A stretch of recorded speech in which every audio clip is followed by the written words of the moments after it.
Over for another season, although they were gifted a head start at Ashton Gate by Robins keeper Steve Phillips. But should have perhaps remembered the saying, when in doubt, kick out. He didn't, and Darren Collins gratefully accepted the invitation of an open goal. Kettering, bottom of the conference, had put out Brian Little's Hull after a replay in the last round. An hour proved too long to hang on to a one-goal lead. Lee Peacock's persistence brought Danny Wilson's side level 11 minutes into the second half. Simon Clyce scored number 2 10 minutes later as the non-league side allowed him too much space on the edge of the area. The Robins always do well in the early stages of the competition. They've only failed to reach the third round twice in the last 13 seasons. Tony Thorpe took his personal tally to 7 in 9 games with a real Route 1 effort. Bristol City 3. After losing their long unbeaten run at home to Brentford in midweek, City needed a confidence booster and they got it at Vale Park. The home side had already hit the post and squandered a number of good chances when City took the lead. Simon Clyce's cross was met by nothing more than a glance from Lee Peacock for his 8th league goal of the season.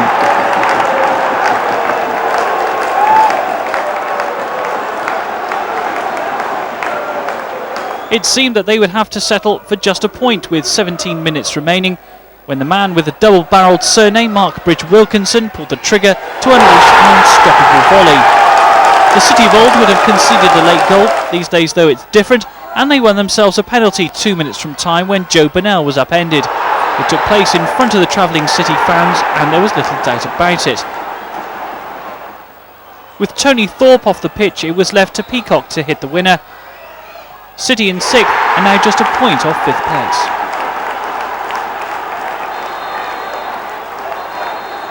Well, hit the net of the year 2000. Later in the show we'll have the main incidents from Swindon's trip to Bury, and Richard Latham will be giving us analysis of the Bristol derby. City named an unchanged side for the 9th time in 10 games, with Danny Wilson only altering his lineup for the LDV Vans defeat at Plymouth. Ian Holloway brought back youngsters Simon Bryant and Lewis Hogg, and also gave starts to Robbie Pethick and Martin Cameron in an attacking lineup. Your commentator is Phil Duffel.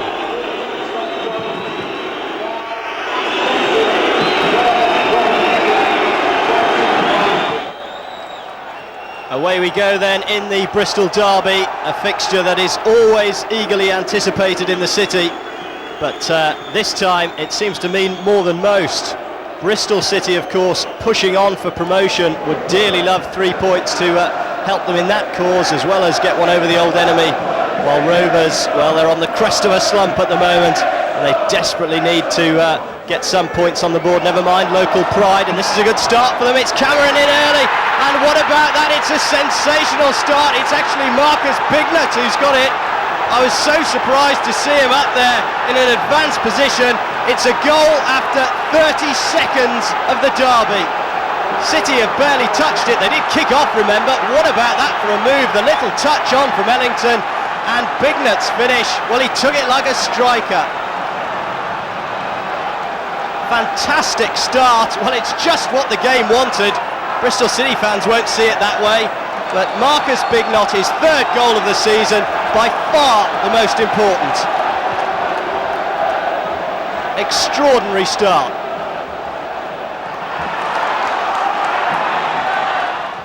This is Hill.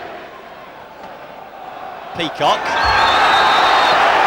It's more like it in terms of derby challenges. It was Robbie Pethick who left a foot in.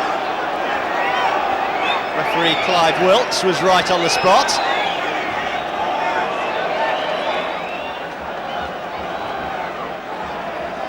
Peacock's off, getting a bit of treatment, but City are going to go ahead with the kick anyway. Swung in by Tinian, they're looking for the head of Millen, far post.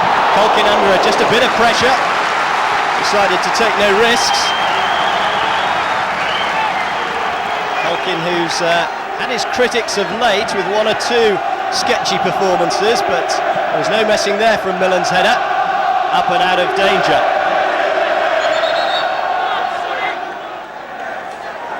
It's Danny Wilson's first taste of the Bristol derby. He's not enjoying it so far. Good leap by Peacock. This is Thorpe holding off his man. Beautifully done. Mickey Bell. Well, what was he trying to do? Was it a cross? Was it a shot? Only Bell will know. He certainly had players waiting in the middle. Lovely link-up play, clever trick from Thorpe. I think he was trying to tee it up for someone else, but got it all wrong.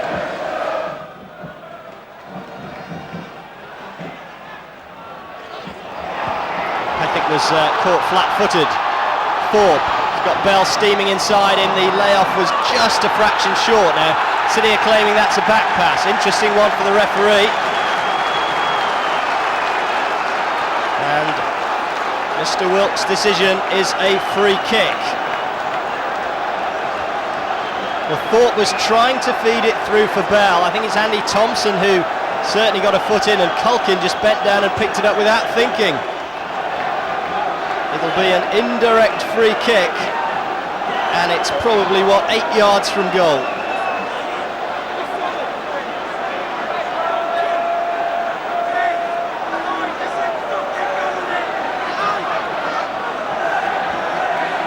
It's going to be the charge of the Light Brigade as far as Rovers are concerned. They're going to get as many bodies on the line and just throw themselves in the way of the ball.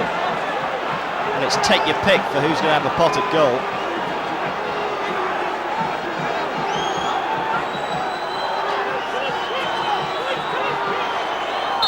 Tinian, poised, the wall moves. Peacock smashes it and hits the wall. Goodness knows who got in the way of it, but somehow Bristol Rovers have survived an alarming moment. Well, it was certainly goal bound. I think it was Jones who headed it clear, and Peacock denied. That was the back pass. Thompson's side foot certainly, and maybe Culkin should have just launched it upfield. City couldn't make it count. Hogg. Jones. Given time to pick out his man. Flick header was by Evans, but cleared by Lewis Carey. And now City can perhaps spring out. It's Tony Thorpe. It's Andy Thompson doing the simple thing. Not so Jones though, who's given it straight to Murray.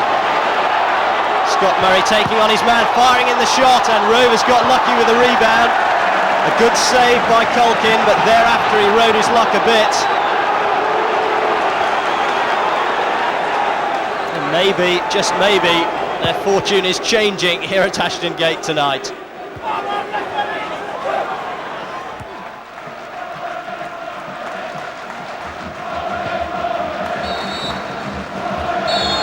Half-time at Ashton Gate sees Bristol Rovers in the ascendancy, courtesy of possibly the fastest ever goal in a Bristol derby, scored by Marcus Bignett.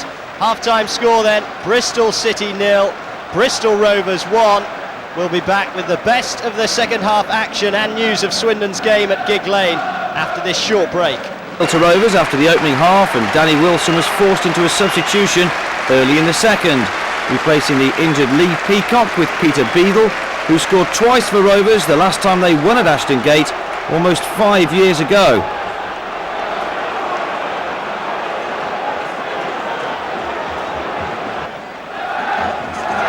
First touch for the sub, and it's a good one too. This is Murray. What about that for an intervention? It's Keith Millen who scored, and Peter Beadle had a hand in the goal. A captain's lead from centre-back Millen. Scott Murray who supplied the cross, and all of a sudden the atmosphere has changed around Ashton Gate. A slick move. Millen just stabbed the left boot at it, and it's brought him his first goal of the campaign, and it's brought City right back into the match. Simple, effective goal. It's 1-1. There it was, Beadle to Murray to Millen, and 1-1. Delight all round Ashton Gate. Keith Millen says he's good friends with Rovers boss Ian Holloway. Well, he might have gone off a bit, gone off his old mate there. And suddenly Ian Holloway's problems have increased.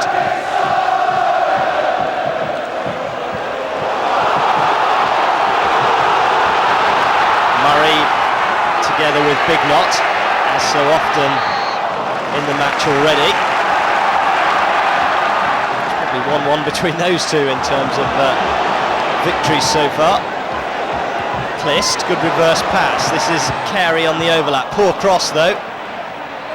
Lift it beyond the first defender. City with plenty of players forward. Bell's up there. His cross this time. It's Beadle's header. Would you believe it? Peter Beadle. He's made one goal. He's scored the second. And Bristol City have turned this game on its head in the space of the opening 10 minutes of the second half. Well, he simply loves this fixture, and whether he's wearing blue and white or red and white, you simply can't keep Peter Beadle out of the headlines. Bullet header, his first of the season, and what a way to open your account. Culkin didn't see it. Well, what does this game have in store for us next? Clist.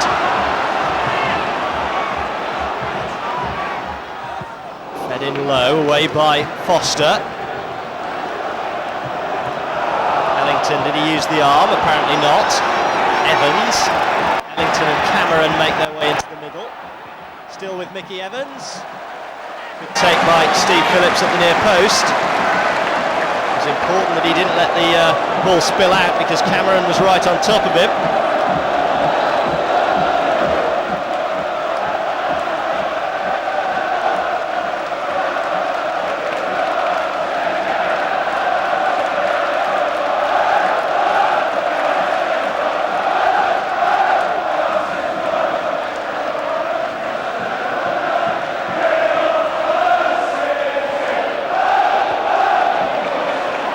Murray, lovely turn by Thorpe, completely outfoxed Jones.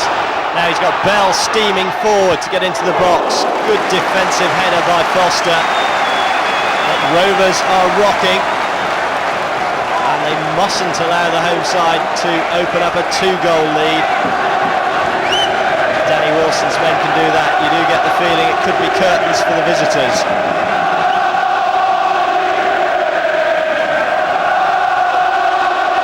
What a change in this match in the space of just a few minutes. Simon Clist now. Thorpe on the turn, didn't get it. He was probably surprised to find himself in space inside the penalty area. Rather hurried the shot and scuffed it wide. Rather aimless ball, but Phillips has lost it, and Astafievs is in there. I think there was a handball by the Latvian. It was Carey who got it away. Just a chink of light there for Rovers. It came in strange circumstances. It looked a simple ball for the keeper to gather. He got himself in a bit of a mix, did Steve Phillips, and he was rather lucky to get away with that error. There's the handball.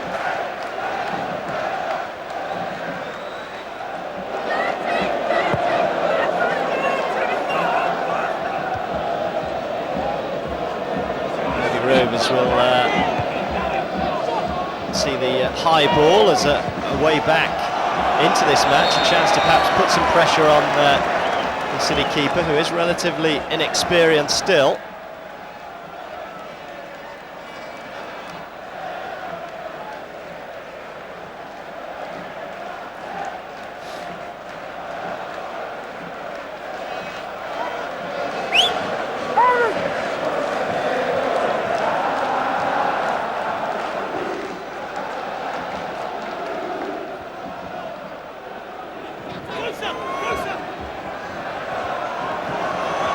Carey managed to muscle his way through his opponent.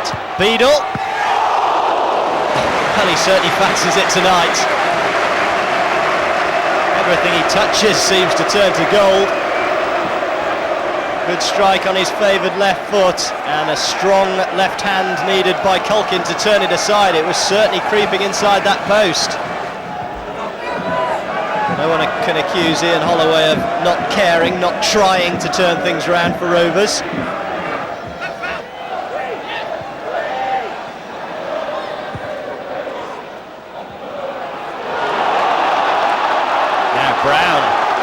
pace. Open space in front of him. Aaron Brown going all the way. They're struggling to keep pace with him. Good cross into the middle. Tony Thorpe. 3-1 Bristol City, and that may well be that. Fantastic counter-attacking play by the home side, and Thorpe, just the man you want in a position like that to finish it all off. 14 goals for the season now for him.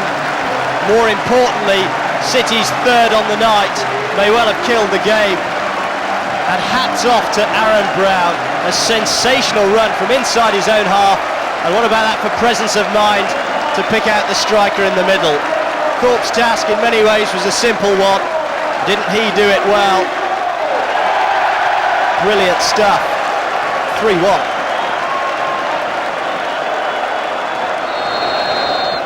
One or two Rovers fans appear to have had enough.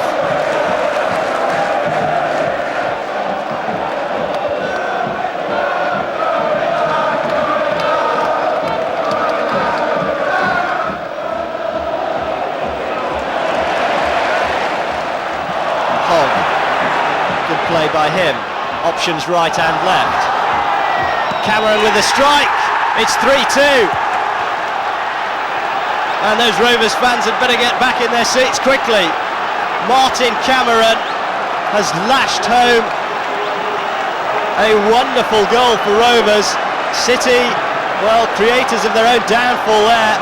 Carey's mistake, Cameron measured his shot and picked out the far corner. Lewis Hogg's persistence initially which created the opening, and Cameron buried it. His third goal of the season. Rovers aren't finished yet.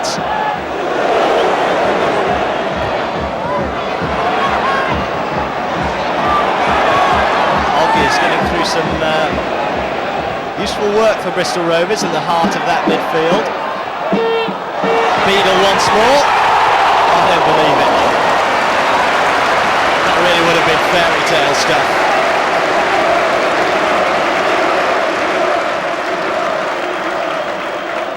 Certainly struck it well. That's his wrong foot, his right, if that makes any sense. He really hit it cleanly, and Culkin was hurrying across his goal.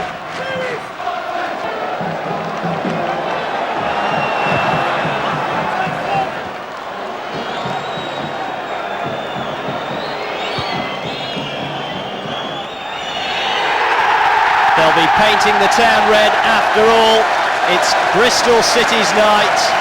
It wasn't the cakewalk that some supporters thought it would be, but a 3-goal burst in the space of 25 second half minutes has won the day.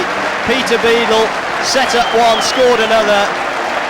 Tony Thorpe added a third, and despite a late consolation for Rovers, it's finished.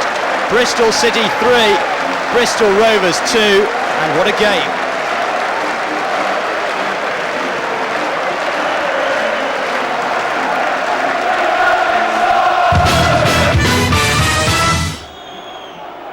A major reason for Rovers' failure to win at home this season has been the reluctance of their wing-backs to push forward. Marcus Bignut was doing it in the early games, but had become decidedly less adventurous until Derby Day arrived. His early charge forward caught out opposite number Scott Murray and lit the touch paper for one of the best City Rovers clashes of the last 20 years. For 45 minutes the game was played the way Rovers wanted it. City liked to build from the back, but Ian Holloway's selection of 3 strikers meant that often goalkeeper Steve Phillips was the only outlet. And his long clearances were gobbled up by a hungry visiting back line. Criticism that Holloway had lost the support of his players was made to look ludicrous as the Rovers boss got his selection spot on. The tactics required hard work, and City were made to look very ordinary.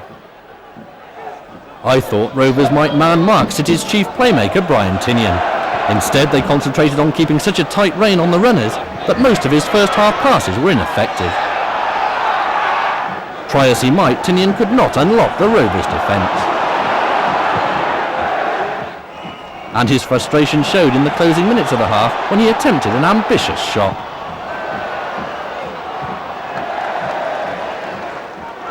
Rovers didn't allow the presence of the FIFA Fair Play flag to let them forget that this was a derby, and Lee Peacock was the man to suffer most.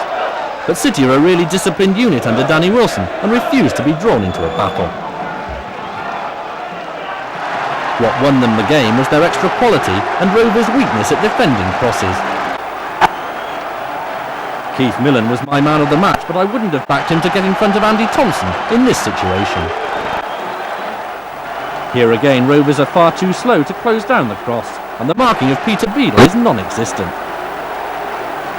Even on his right foot, Mickey Bell is too good a player to be given that much space, and in Beadle, City had a substitute with a proven big match temperament.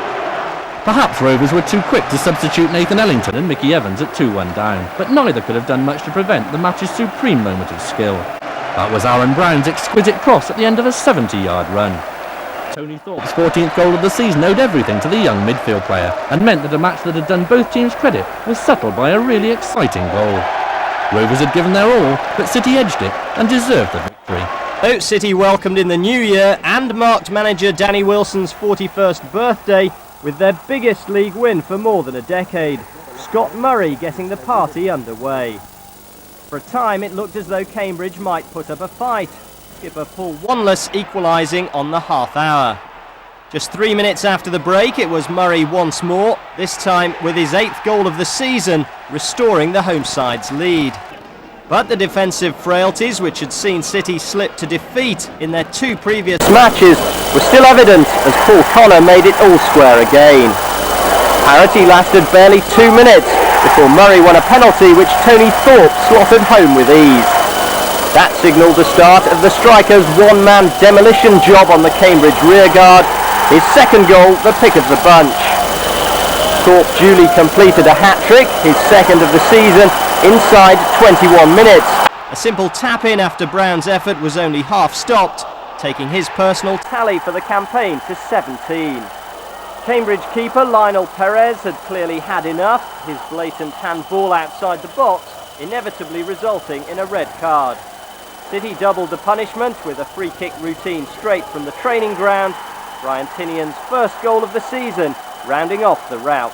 You can't take anything away from that, 6-2 scoreline looks quite harsh from Cambridge's point of view, but from my point of view, you've got to give it. Match 7 unbeaten, but once teenager Simon Clist had cheekily slipped Bristol City in front late. And though there was a tinge of controversy about the second from Peter Beadle, the ball appearing to strike his arm before he applied the finish, Huddersfield could have had no complaints with the final outcome, despite Simon Baldry striking the woodwork again late on. Huddersfield 0, Bristol City 2. Carey, with a chance to bring the ball forward now. Something he's doing very well indeed is Lewis Carey. He can't quite find that the final ball through. Instead it comes back to Tinian. He's got some space in front of him. He tries the shot to Tinian, not far wide. Some defending now for City to do as they face this corner. Header comes in, not too far away from Steve Phillips' left-hand post. The danger signs are there. Scott now with a long throw. Header comes in from Robbins and it's there. It's a looping header from Robbins over the head of Steve Phillips, and the former Manchester United marksman puts Rotherham in front. Can't complete the clearance. The City could now be in some trouble. They're trying to reorganise themselves at the back. It's a looping shot and Phillips just about redeems himself, I think. It was Lee who got the final touch. Now it's a chance for City to move forward. Cross comes in. Peacock's there with a header. Peacock this time with a free kick. Beaten away for the corner. Corner kick from Bell. Up goes Beadle, and Beadle scored! Well, it's the last minute of the game, and Peter Beadle has done it again. He made a big difference in the derby. He scored the second last week in the Cup, and this week he's given Bristol City a vital point at Rotherham. Otherwise it was the usual suspects in the City team. Northampton welcomed back midfielder Chris Hargreaves after suspension and defender Lee Crooks from injury, and there was a return to Ashton Gate for former City keeper Keith Welsh. And it was Welsh who was called into action early, superbly tipping Peter Beadle's header onto the bar. Nigel Turner picks up the commentary.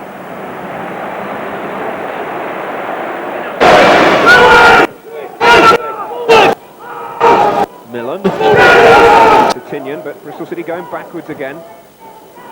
Oh, and that's well read, and now there really is danger for Bristol City. Right foot shot, curling it, we just couldn't get enough on it, Jamie Forrester. Could see what he was going to try and do.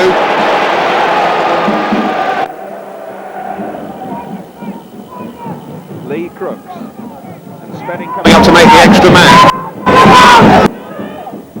Hargreaves to Hunt. Lee Crooks. Northampton playing triangles, looking for the opening. Spedding, and now he's got the man to run onto it. Hargreaves with a chance to cross. And waiting there is Hunt, and it's a great save by Phillips. Well, that was a superb move by the visitors. They really did bide their time. Hargreaves down the left-hand side, got himself into some space. Northampton played him in, and then Hunt coming up behind the Bristol City defence. He got his head to it, and thankfully for the home side, Phillips was equal to the task. Carey's got Murray here, making space for him. Plays it back neatly. He's got to go keep on going now, and he does it very well. And that's a good run off the ball as well by Peacock. And then just slipped at the inopportune moment as far as he was concerned. But now Tinian to win the 50-50 on the edge of the box. Neat leg forward. That was an arm across the chest. It certainly was. Lewis Carey was blocked as he ran through there. Just an arm stuck out in front of him. So a free kick in very dangerous territory. Certainly from the point of view of Northampton Town, there's a 4.5 man wall at the moment because there's a big gap there. Well, one would think Brian Tinian is going to fancy this. Oh, flicked up and on the volley. And oh! Well, a bit of real imagination for Bristol City then.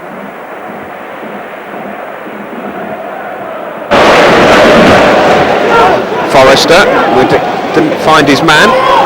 Hill all the way back to Phillips.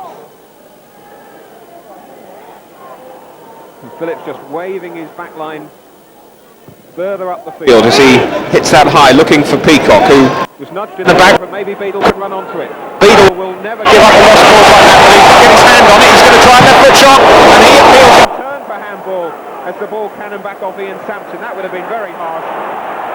But now another chance to cross it in. Peacock with a header, and it's looping just over the bar.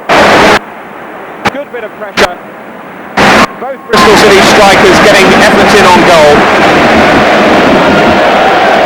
Tinian. Millen. Beadle will try and get the flick on. Well, he was taken for a bit of a ride there by Richard Green. Just an arm in the back of the net. Free kick to Bristol City. Now the last time, of course, Bristol City had a free kick in this area, it was flicked up to Tinian. Tinian volleyed it just over. They surely won't try it for a second time. Beadle fancies it by the look of it. Beadle is going to try a left footer. It's gone through and takes it. Well, the whistle's gone, and in fact I think the referee's going to ask for it to be retaken. Now advancing 10 yards for that encroachment, so this is a real chance for Bristol City. And having got it through the wall with the aid of a deflection last time, Beadle will fancy his chances once again, I would imagine. Welsh hasn't got much of a view there. Beadle, oh, he hits the post. Instead of going for power, he went for placement. And the placement, well, it was just inches out and it hit the post. What a free kick.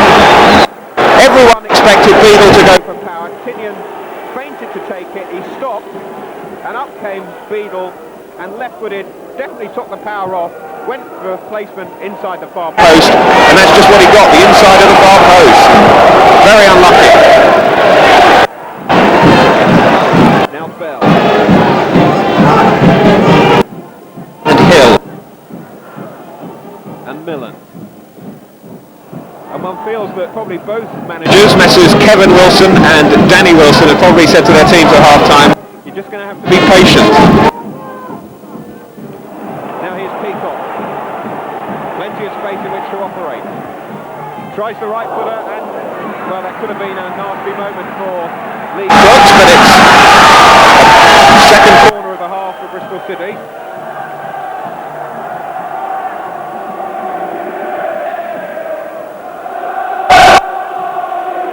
Plenty of vocal support. 53 minutes gone.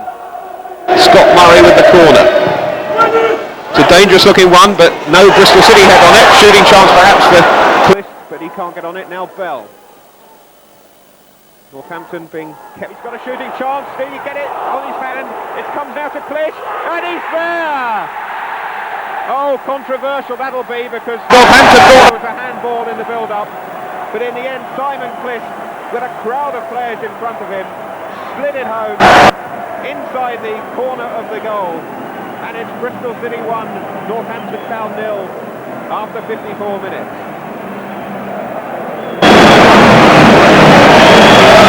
the home side looking to maximise the advantage. And now they could as Carey into the box again. It comes back, and Beadle with a shot palmed away by Welsh. Well played by the keeper right across the box again. And the pressure still coming in. Beadle will try and get on the in-out, chested away. No handball, there was roars from the crowd, but not, it must be said, for the Bristol City players.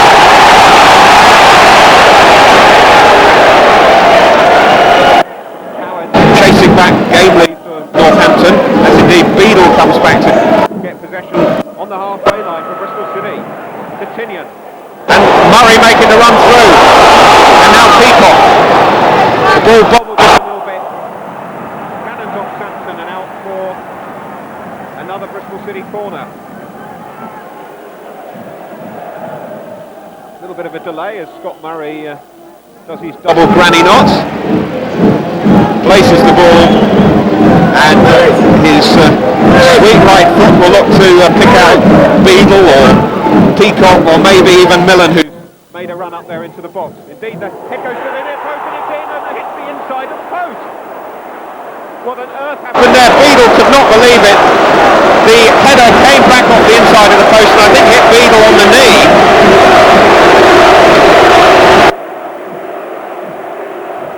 Here's Scott Murray for Bristol City. In fact, it's Carey rather. Making good ground down the right-hand side. And it comes into Murray. Header, oh, he's lost it, the keeper, and in.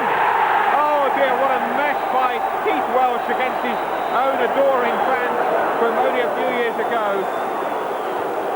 And in fact, no, it has been disallowed. Now, first the referee gave the goal. As the ball was bundled in, well, then he said the goalkeeper was fouled. But I have to say, it looked to me as if Keith Welsh just let the ball squirm from his grasp. Now to Tinian. Bell on the touchline. Can he keep it down? Get it into his stride. Brown will have the chance to cross or slip it inside, in fact, as he does. Oh, nice little back.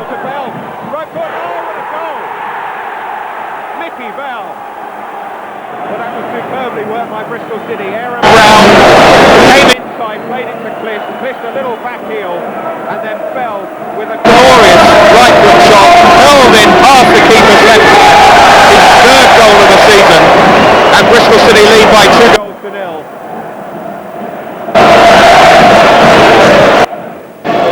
Scott Murray comes back to collect it. He's got Tinian inside him, he's got Aaron Brown in the centre circle, and he gets it there in terms of Peacock or Thorpe made a run but wasn't spotted. He comes instead to Bell though, so there's still a chance as he cuts inside. And now Brown on the outside, into the box, and there it is! Renell, Peacock, no! Offside flag. Second Bristol City goal, disallowed. Very well worked move, it must be said. Down the left-hand side, carved them open much like they did for the second goal, but the linesman's flag on the far side was up. To Thorpe, looking for Peacock. Gabbiadini, Hodge. Hill, well, I think he's probably pulled a muscle, has he there? No, he's getting up a bit gingerly. Overstretched but Gabbiadini couldn't capitalise on it. Tinian just playing outside. And there in fact is the final whistle. The Battle of the Wilsons won decisively by Danny of that name. Shakes hands on the touchline with his opposite number Kevin. Thoroughly professional performance by Bristol City. They penned Northampton back after some early scares. There was one particular header by James Hunt which might have given the visitors an early lead, but on the balance of the play and the chances, I don't think too many can argue with the final score at Ashton Gate. Bristol City 2, Northampton Town 0.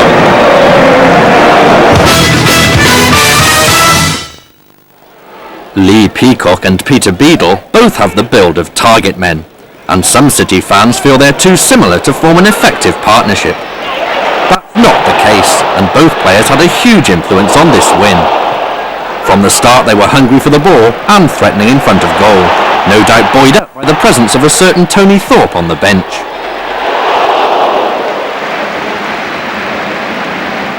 In fact, Peacock and Beadle have very different attributes. Beadle prefers to play off his partner and has a lot of finesse for a big man, as this subtle free kick demonstrated. Peacock is more of an old-fashioned centre-forward, but his strength is allied to a good touch and immense work rate.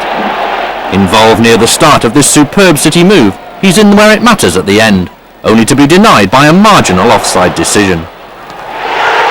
That's something Lee has to watch. Against Brentford recently, Scott Murray had a goal ruled out because the striker had strayed offside and was deemed to be interfering with play. The same could have happened yesterday when Mickey Bell hit a real beauty. Managers like their strikers to do their share of defending, and Peacock is ever willing to please. In the last 10 minutes against Northampton, he's back helping out, making sure the 2-0 lead is protected. Beadle was ready to do his bit too. Just look who's back heading away Jamie Forrester's cross as time wears down. Danny Wilson got his selection spot on, and everyone knew it, including Thorpe, whose introduction as a substitute showed the team spirit which is a growing feature of City's increasingly impressive season. Pick up on the progress now of the other non-league sides still in the competition. Kingstonian reached the fourth round with wins at Brentford and Southend. Today they were looking for a third league scalp at Bristol City. Except for bringing in Ian Durden, Kingstonian's manager Jeff Chappell fielded the side that knocked out Southend. Bristol City have been in such good form lately that manager Danny Wilson left his 17-goal top scorer Tony Thorpe on the bench. Steve Wilson saw this one. Wingfield with the corner for Kingstonian.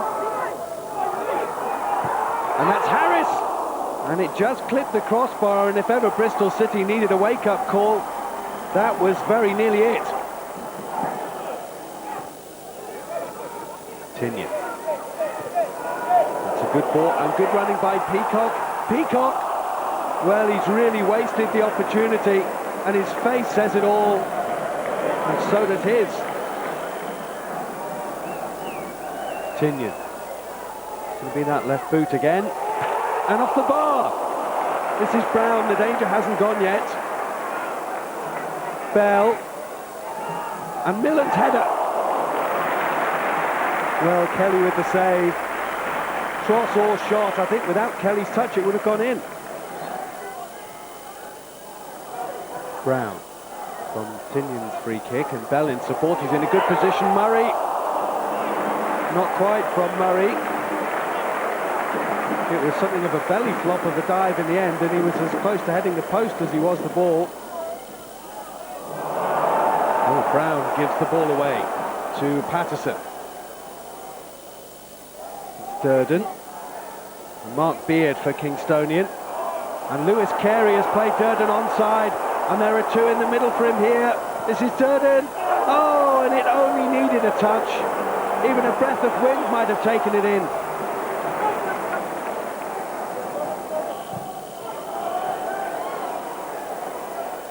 Durden with the header. It's Carey. Oh, it's a poor back pass.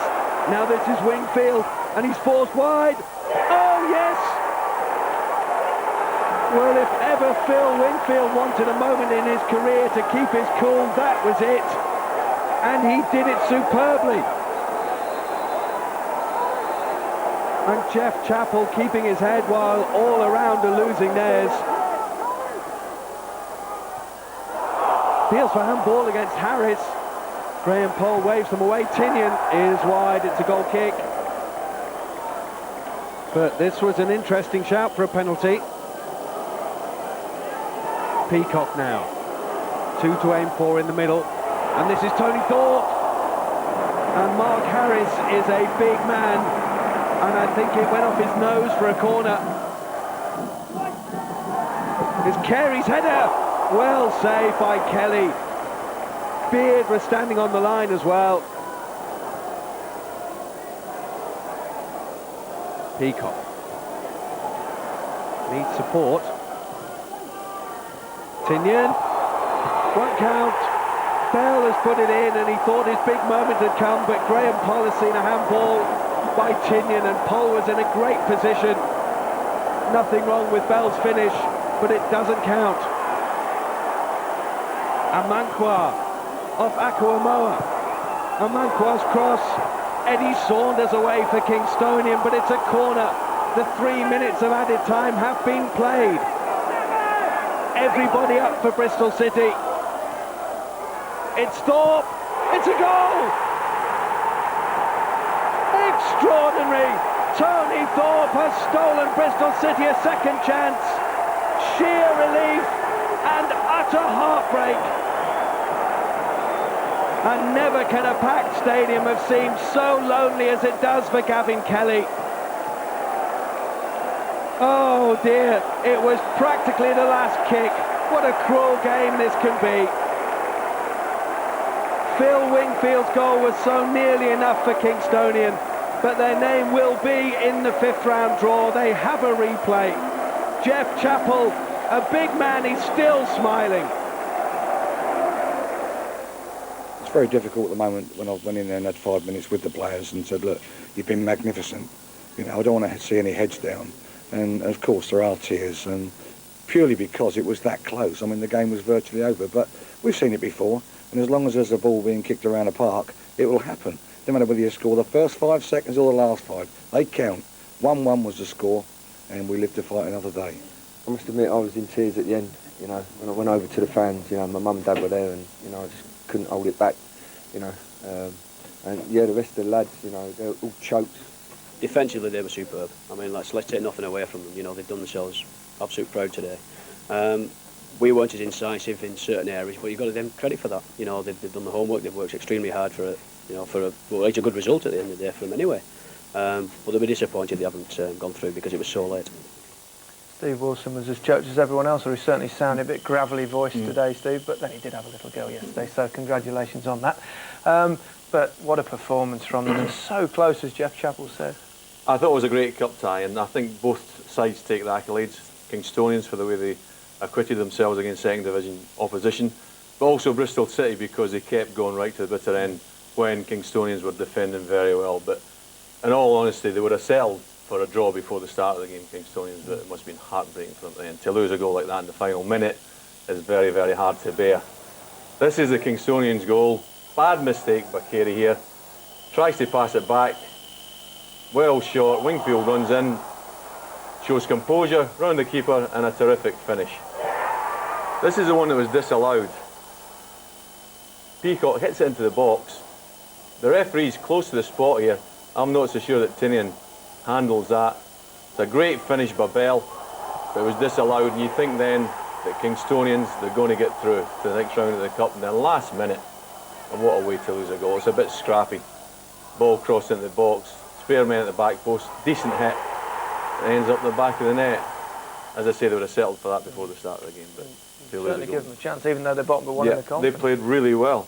You know, they played really well right throughout this competition. Had some big scalps, and they'll be difficult to beat. His first ever goal for the club in the corresponding fixture at the Vetchfield.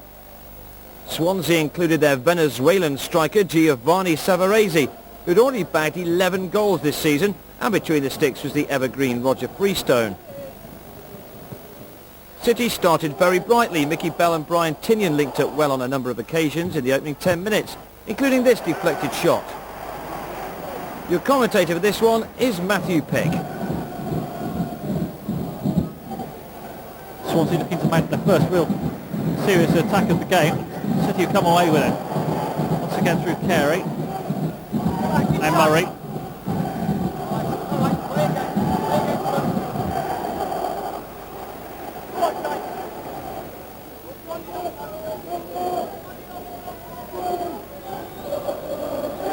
So they've got to be careful. A minute has slipped, and this could be a costly error. And it's in. And against the run of play, Swansea City have taken the lead here at Ashton Gate. Well, they were trying to play pretty football. It was a dreadful error at the back. Steve Phillips got a touch on it, but Stuart Roberts has given Swansea the lead. Phillips clears long upfield, ball to Murray, who's knocked off the ball, and Romo will pick it up. He's got Roberts inside, and Roberts tries from distance. Well, Stuart Roberts, full of confidence after that goal. Didn't really get any curl on it in the end, though. Sabarese, certainly one of their bright lights this season. And what has otherwise so far been a disappointing campaign. City, of course, certainly targeting a run of games against mid and lower placed teams to pick up some points as they strive for the playoffs, and who knows, maybe higher. But Murray's going to latch onto this one, and he's onside, and he's pulled down. And Michael Howard could be in some very, very serious trouble here. In fact, he's off. And really, he can have no complaints about that whatsoever. Murray was through, he was onside, and blatantly he was pulled back by Michael Howard.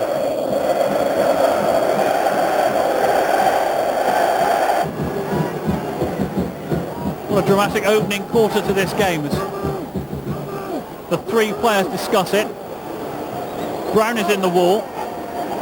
Tinian, it looks like he's going to stand over the ball.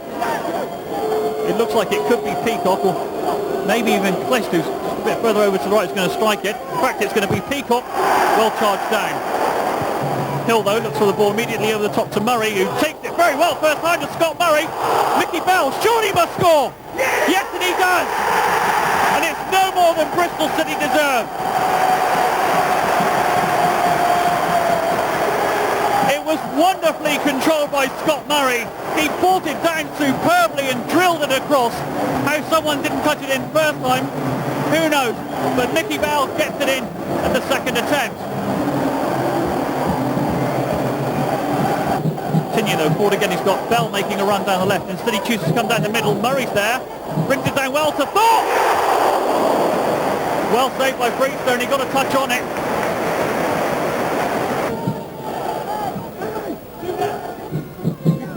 Tinian picks it up. Combination with him and Bell. Back to Brown it comes. Now they'll cross his width in. Great header by Peacock. And it smacks the outside of the post and goes away for a goal kick. But Peacock, I wasn't sure if that was a right smile or a grimace. I think it was the latter, actually.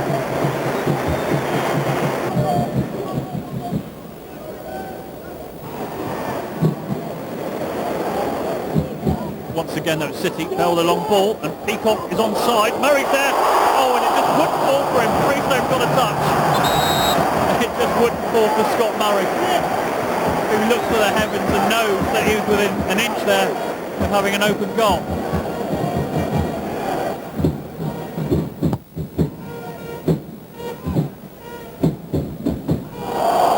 Chase Van Ball, referee says no, that hit the chest. Smith forward, Tinian. More ball to Tinian than Tinian to ball.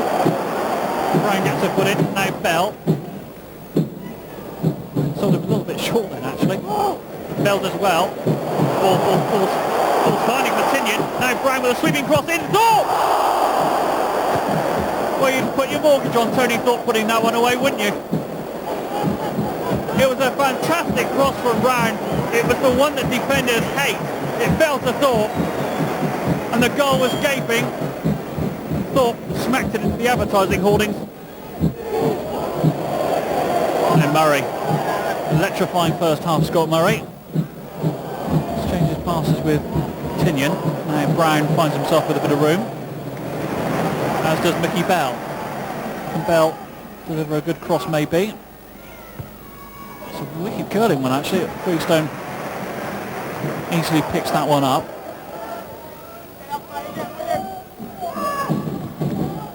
Hill stands and waits, and Roberts is onside, and Roberts is in again, and Hill battles back well, and the referee says it's a good tackle.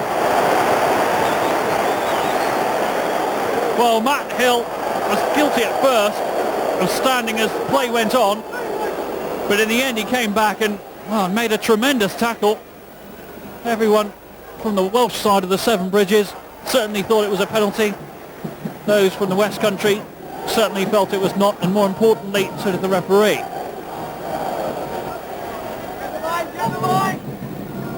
Freestone takes his time. Peacock eventually voluntarily wanders forward, and then Freestone unleashes the kick.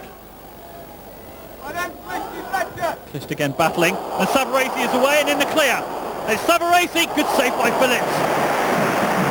A dangerous moment for Bristol City, they still haven't cleared the danger. Good tackle back by Matt Hill, while Savarese for a moment found himself in between the City defence, but Steve Phillips stood up well and palmed it away well.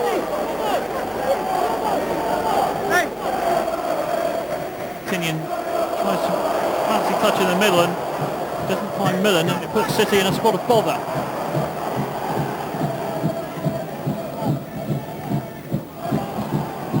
And he brings down Roberts. I think it's a very late tackle by Brian Tinian as Roberts nicked the ball away.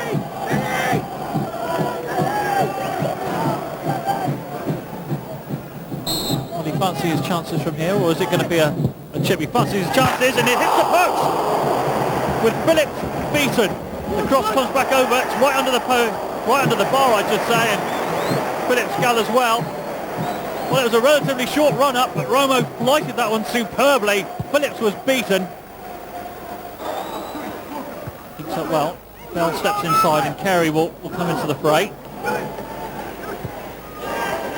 Good ball to Brown. Cross comes in, nearly high enough as Tinian finds a Manquar and acres of room.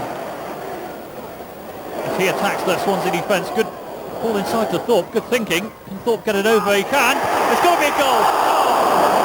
And Lee Peacock cannot believe that he hasn't found the onion back with that one.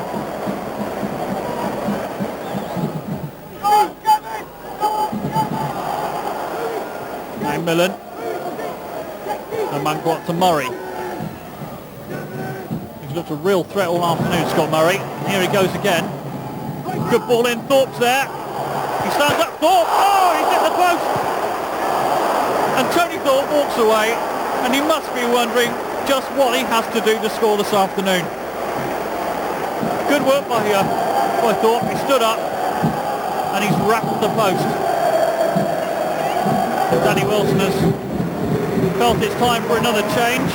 Lee Peacock is the man to come off, and Peter Beadle will come on to replace him. Peacock getting a good reception by the City fans. Well, Danny Wilson had this ability to pick two strikers from three.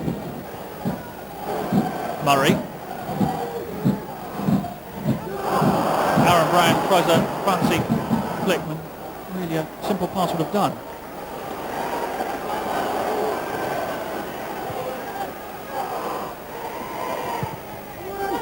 Beadle. Good ball to Bell. Oh. Almost a good ball to Bell. It still is, because Bell still got it. Good cross in. Beadle's in there! And it's there! And he has done it! And it's an inspired substitution by Danny Wilson. And the man who's had the knack of scoring late goals of late for Bristol City, along with Tony Thorpe, has done it again. Well, if you're going to pick two strikers from three, if two can't do it, maybe the other one can, and Peter Beadle has done it with just over a minute left of normal time. And all of a sudden the home fans find their voice once more. There'll be 1 minute of time added on. Tinian heads clear. And now Tony Thorpe with Murray. And Murray is away, and Murray is in the clear. Can he make it 3-1 to Thorpe? It is 3-1, Thorpe is offside, and that's 3 points to Bristol City.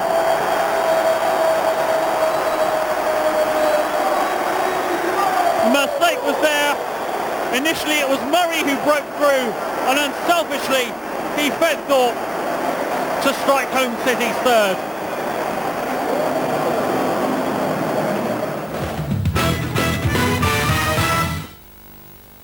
Lewis Carey against Kingstonian, Keith Millen against Swansea. Another sloppy individual error to gift the opposition a goal. When you look to build from the back, such mistakes are inevitable from time to time. But there were a few too many yesterday for Danny Wilson's comfort.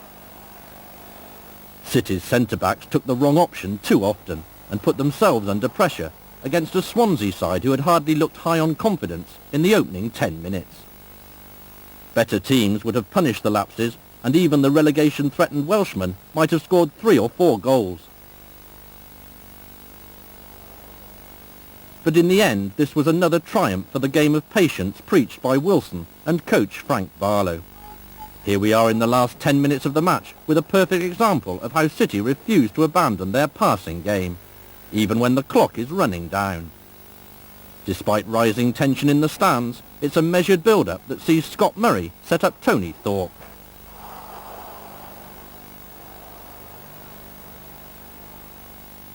Now more precious minutes have ticked away, yet still Mickey Bell prefers to probe for an opening rather than hooking in a hopeful cross. Again the players show no signs of anxiety as they seek to unlock Swansea's mass defence. And that's why late goals are becoming City's speciality. Swansea's 10 men had been stretched to the limit by City's use of the flanks and ability to get Murray and Mickey Bell into dangerous crossing positions. Finally it paid off as Peter Beadle made another crucial contribution to what I believe can be a promotion campaign. Striker Phil Wingfield, scorer in their 1-1 draw at Ashton Gate 10 days ago. Bristol City included their first game saviour Tony Thorpe up front. We join our commentator Peter Drury during the first half. Kingstonian are in the red and white hoops. And Thorpe has picked out Bell. And Bell has Brown herring forward in support wide of him. But it's Bell's cross. The header is clipped! And the save, a wonderful save, is Gavin Kelly's. First attempt on target after nearly 25 minutes of the game from Mickey Bell's splendid cross and Simon Clist's equally good header, which was met quite brilliantly by young Gavin Kelly, the goalkeeper that Kingstonian are currently borrowing from Tottenham Hotspur.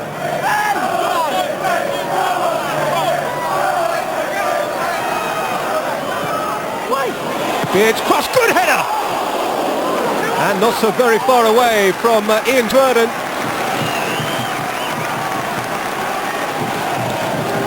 Beard, one of those Kingstonian players with decent league experience and with a decent right foot, and Dwerden is a big target, a good climber, and is only a yard wide.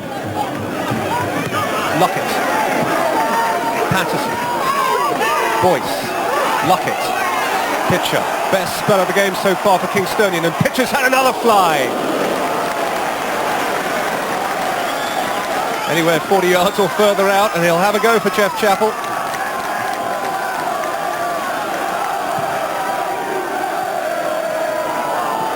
Millen clear.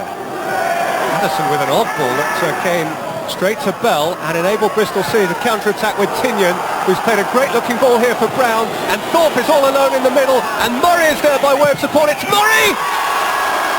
And it should be 1-0 Bristol City. They had 3 strikers to defender and goalkeeper here. Tinyon again at the hub of the move by distributing so promptly and with such good vision. Brown's ball missed out Thorpe, but Murray didn't get a proper contact on his drive. Oh, Millen's got himself into trouble.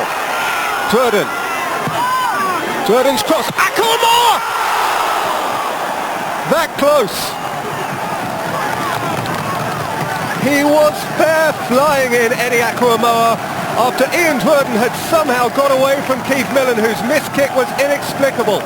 The big centre forward got to the byline and Akuamoa flung himself at it, and with a little fly kick was so close to making that leap from the bench worthwhile. Pitcher just couldn't find a turning circle to get the shot away. Dwerden. Lifted in high by Harris. Oh, it's hit the woodwork. What a bizarre moment that was from the big centre-half.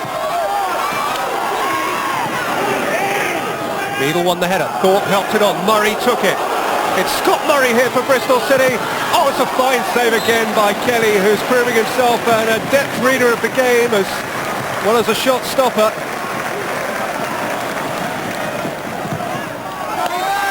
Lifted in towards Dwerden, arriving at the back post. So well gathered by Phillips. Brown. Away from Allen, and still Aaron Brown, and now Tony Thorpe, who's lifted it over the goalkeeper, but will look up to see an uplifted flag. Nothing wrong with what Aaron Brown did. He fair surged away from the edge of his own penalty area. Thorpe at this stage was okay, anticipated the pass.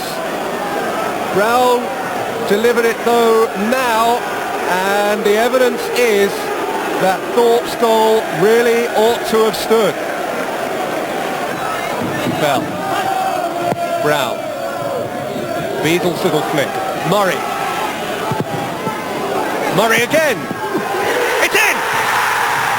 Scott Murray through a forest of legs has brought massive relief to Bristolians all. And Gavin Kelly, whose assured goalkeeping has been a feature of the whole tie, is finally defeated. Brown flung it in, Beadle flicked it on, Murray had one go, and when it came back off Lockett, he had another which nestled nicely inside the net.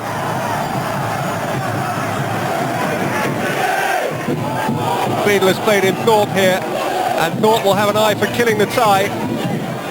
And he's found Bell, and Bell's hit Beadle, and Kelly's pulled off another terrific save.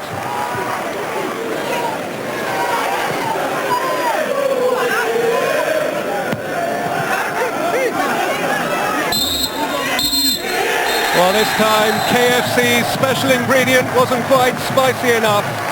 Scott Murray's goal late in the game was enough finally to kill off Jeff Chappell. So it's Bristol City and Danny Wilson who are Leicester bound. And the Special Ks are out of two major trophies in a week. It's 1-0 for the second division side.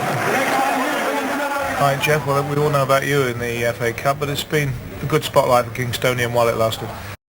Oh, absolutely. And tonight, as I say, is a wonderful occasion for us all here at Kingstonian. We've got this development going on, and, you know, as I said all along, we're not going to win the FA Cup, and if we can make some money out of it, we've made plenty. Yeah. Wonderful, wonderful, wonderful occasion, and good luck to Bristol City. You know, you've got to be proud of yourself, fellas.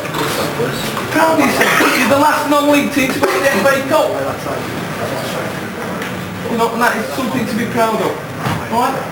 I think it's a fantastic achievement from Kingstonian and Jeff in particular, and I just hope they can get themselves away from that bottom of the league in the conference.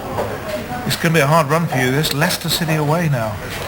Yeah, I think he'll be quaking in his boots now, Peter, watching that, won't he? Are you sure? Yeah, exactly. You've got to consider yourselves pretty lucky, really, having got the injury time, last gasp equaliser at home, and then leaving it so late.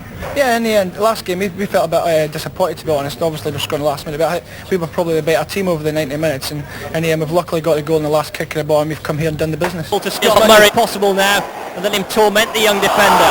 Oh, it's all the way through to Brown. Best chance so far wasted. Aaron Brown knows it.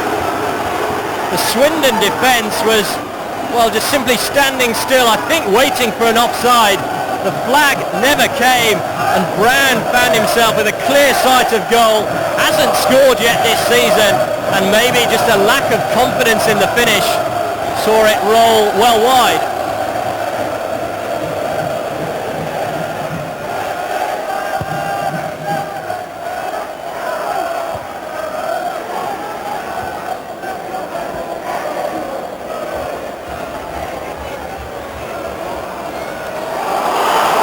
Michael Reddy. Duke driven in low, beautifully taken by Reddy! Sensational finish, and what a lone star this man is proving for Swindon Town. His second goal, clinically taken. It's no wonder he's a full international already for the Republic of Ireland. It's no wonder Peter Reid and Sunderland rate him so highly. And there was simply nothing Bristol City could do as Michael Reddy carved them open and slid the ball past Phillips. 1-0 to the home side, no more than they deserve on the balance of play.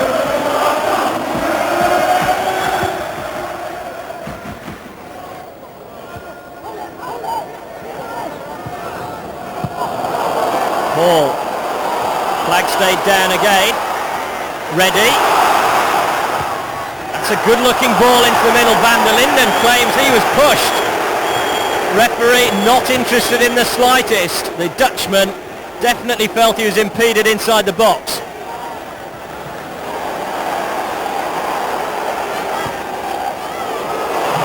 Bell on the overlap. 3 in the box. Well, it was Thorpe who got there. I don't know whether the goalkeeper's presence just put him off. Here comes Swindon with the ball. Michael Reddy, scorer of the only goal so far.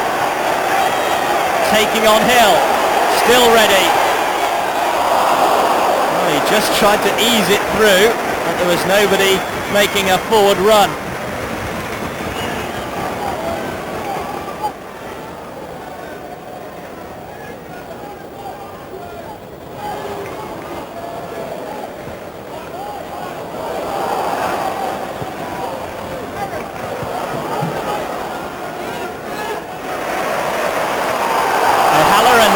Swindon. Play just beginning to get a bit stretched. Coe forward for Reddy. Millen wants it to run over the line, and a touch of experience there from the Bristol City centre-back.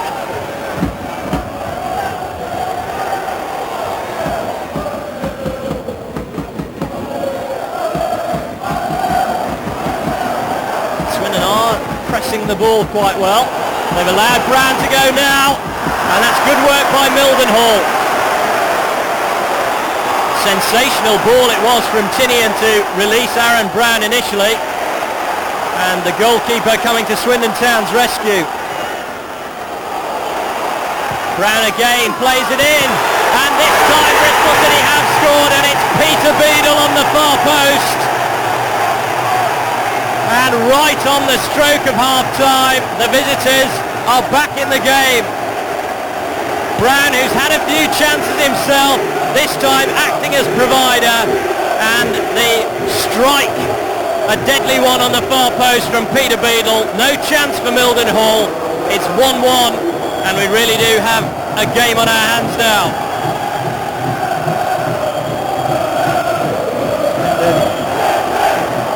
They may just be feeling a bit sorry for themselves. They got through an awful lot of good work in this game. They scored when they were on top. They just allowed Bristol City to claw their way back into the game. 1 or 2 chances went begging. Then Beadle, with his 5th goal of the season, has got them back into the game, and Beadle is right there in the thick of things as it's beginning to boil over. Davis, who's something of a hothead for Swindon, is involved, and as a player who's already been cautioned, he should know better.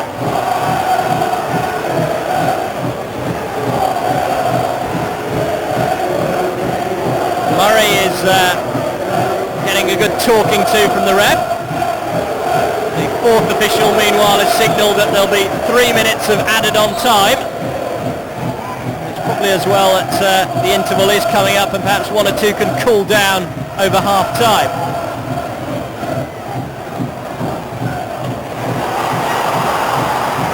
Reddy, beautiful back heel. This is Duke. Well claimed by Phillips. It was important that time the ball didn't squirm away from him, because Van der Linden was sniffing around just in case there were any scraps to be had.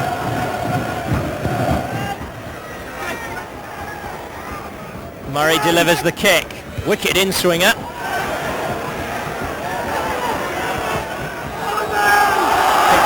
by Tinian. It's Scott Murray. It's Steve Mildenhall with the parry. It's away for another corner. Murray looking for his second goal of the week, the match winner, the cup hero at Kingstonian. Very nearly producing a moment of magic again.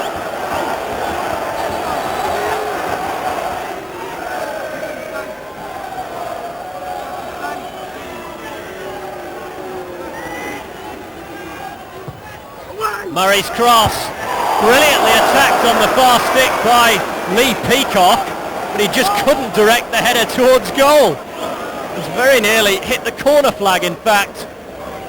Strange incident, Swindon standing round watching, nearly punished. Big defender has stayed up there, David Duke. Ball cannoned into Tinian, who latches onto the rebound himself.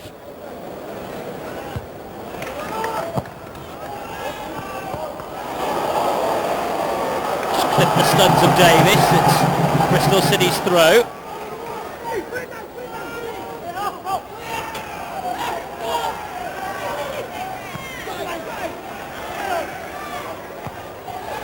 Murray did well under pressure. Peacock.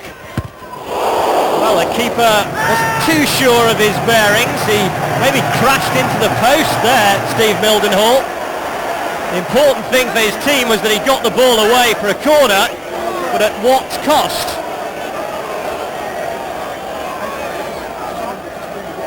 Wickedly curling ball, and on a treacherous surface. The keeper's only thought was to get the ball out of harm's way, regardless of his own safety.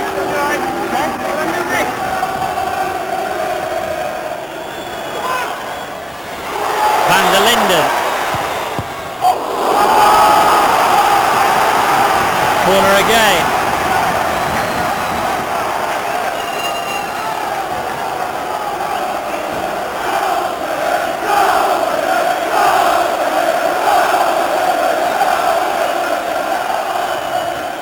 Played in low. Duke will retrieve it. Real up and under. Goalkeeper again decided he couldn't afford to catch it. Hewlett! That was travelling. And it was Hill who got in the way. That would have been some story if Matt Hewlett had capped his comeback with a goal against his old clubmates.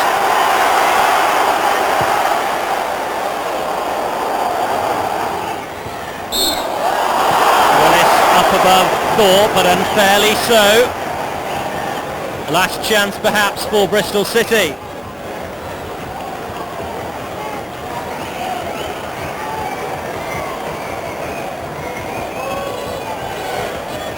Haven't committed any of their centre-backs forward. And a point apiece, just about a fair reflection. Swindon, for my money, had the better of the first half. Bristol City looked stronger in the second period. Their league positions will remain largely unaltered. That's something of far more concern to Swindon than City right now. The final score at the county ground. It's finished 1-1.